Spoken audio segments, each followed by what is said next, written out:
Hello everyone, and welcome to Tactical Safety. My name is AC, and today we're going to talk about how I got into firearms. Now, my granddad on my father's side, he first taught me how to shoot. I wasn't even 10 years old. Shortly after high school, my other granddad, he gave me my first weapon, which is Smith & Wesson 38 Special with 4.5-inch barrel. Yep, my granddad gave me that gun. That was my first weapon. And matter of fact, when he gave me that, I wasn't even old enough to possess a handgun. And then the first weapon that I actually bought for myself is this little Taurus PT-22. I bought this gun, I think it was probably right after I turned 21. I was in the Air Force then. Then what really got me into firearms was when I was in the Air Force. I was stationed at Pope Air Force Base in North Carolina. The gun laws in the South are way better than Illinois. I was like, oh wow, people roll around with guns in the cars? Oh man, we can never do that in Illinois.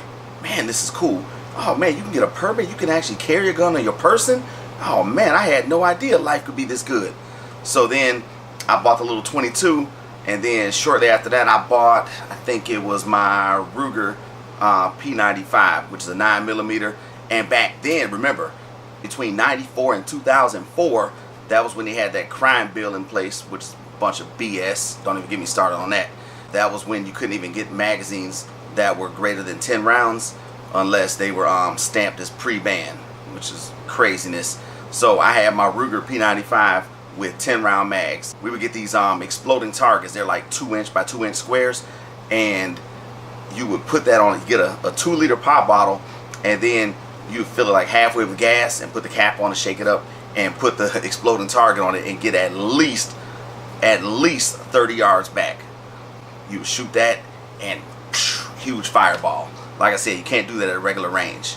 And the first Glock I ever bought was my Glock 23.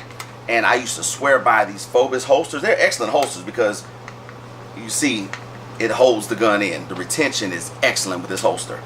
But from years of use, I carried this gun in this holster for probably close to 20 years. I bought this gun, I think it was in 2000. And I bought the holster right after I bought the gun. You see how the rivets have a little bit of play in them now, but it still works, still functions and everything. And this Model 23, this is the first Glock I ever bought because I had read a lot of reviews and everything, and I was like, wow, I do want to get a Glock.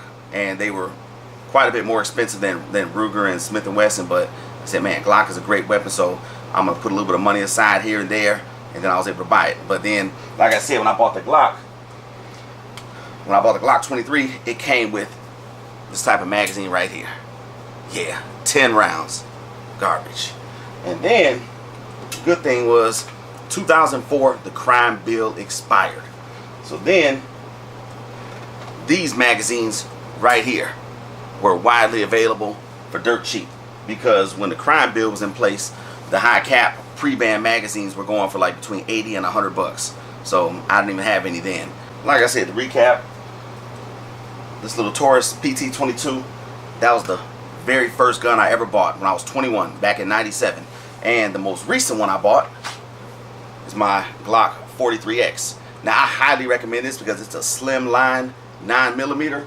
The best part about the 43X is the fact that Shield Arms makes 15-round mags for it. And you see, they do not stick out the bottom of the weapon like the Extendo mags. So, we're going to wrap this up and just want to give y'all an intro to who I am and what got me into firearms. So stay mindful, stay armed, and stay tactical. We'll see you on the next video.